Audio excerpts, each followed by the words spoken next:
তোমারে ভালোবাসি বলে সব সত্যি গোপন করে আমি তোমারে বিয়া করছি। আমি তোমারে হারাইতে চাই নাই। সত্যিটা বললে হয়তো তোমারে হারাইতে হইব, সেই ভয়টাই ছিল আমার। তোমার কাছে আর কিছুই লুকানোর নাই আমার। যা শুনছো, যা জানছো, তা সবই সত্যি। কিন্তু তার চেয়েও বড় সত্যি, আমি তোমারে ভালোবাসি। আমি তোমারে অনেক ভালোবাসি সোনিয়া। এখানে 2টা গাড়ি রাখা আছে, যার একটাতে আমি যাব। তুমি যদি আমার সাথে যাইতে চাও তাহলে আমার গাড়িতে আসো, আর যদি না যাইতে চাও তাহলে অন্য গাড়িটাই করে চলে যাও। আমি তোমারে আটকাবো না সোনিয়া।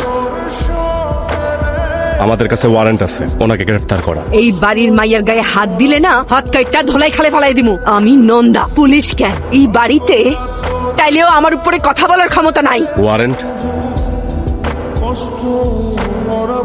আর আপনাকেও আমাদের সাথে যেতে হবে। যা বলার কোর্টে গিয়ে বলবেন। আসেন। মহামান্য আদালত, উত্তরাপুর তথা পুরান ঢাকা এমন কোন অপরাধ ছিল না যেখানে গোপালকরের নাম সংযোজিত হয়নি। গোপালকরের অবর্তমানে তার গ্যাং, ওনার ডান হাত প্রিন্স এখনো পর্যন্ত সক্রিয়।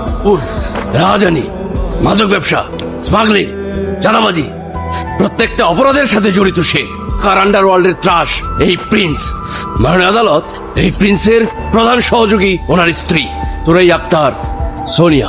মাননীয় আদালত, আমি বিনীতভাবে এই দুজনের 4 দিনের রিমান্ড মঞ্জুর করার আবেদন জানাচ্ছি। রাজনীতিতে শেষ কথা বলে কিছু হয় না জানিস, তেমন আমাদের ধান্দাতে বাপের জানাজাতে বাপের খুনির সঙ্গে গোলাগুলি করতে হয়। তোর কি মনে হয় গোপালের জন্য আমার খারাপ লাগেনি? কিছু করণের নাই, আমি নিরুপায়। বলি কি, জেলে রাখে কোনো লাভ নাই। আমি এই জগতের অনেক পুরাতন লোক, নিজের মধ্যে কামড়াকামড়ি করা যাইতে সমঝোতা করে আমি ভালো না। একই টোপ আর কতবার? একটা প্রস্তাব আছে, শুনে দেখ। তোর বিবি তো এখন জেলে আছে, আমিও জামিনের ব্যবস্থা করে দিতেছি। বদরা তুই আমার এলাকা থেকে চলে যা, বাঁধলাম তো আপনার বাদ করলেন। নন্দাবতীরও জামিনের ব্যবস্থা করো। ওইটা হইব না, ওইটা হইতে সময় না। মানে কেস না, বুঝতে পারতাস কি রাজি? কোথায় বসতে চাও? আর মামলোতে আসো নাকি দিবি আমার বাড়িতে চিনির দাওয়াত তোর জন্য। সবই তো যাই না গেছো। তোমার কাছে আর কিছু লুকানোর নাই আমার। যা শুনছো, যা জানছো, তা সবই সত্যি। কিন্তু তার চেয়েও বড় সত্যি, আমি তোমার ভালোবাসি। আমি তোমার অনেক ভালোবাসি সোনিয়া। তোমার সাথে আমি আমার জীবনের শেষ মুহূর্ত পর্যন্ত কাটাইতে চাই। এখানে 2টা গাড়ি রাখা আছে,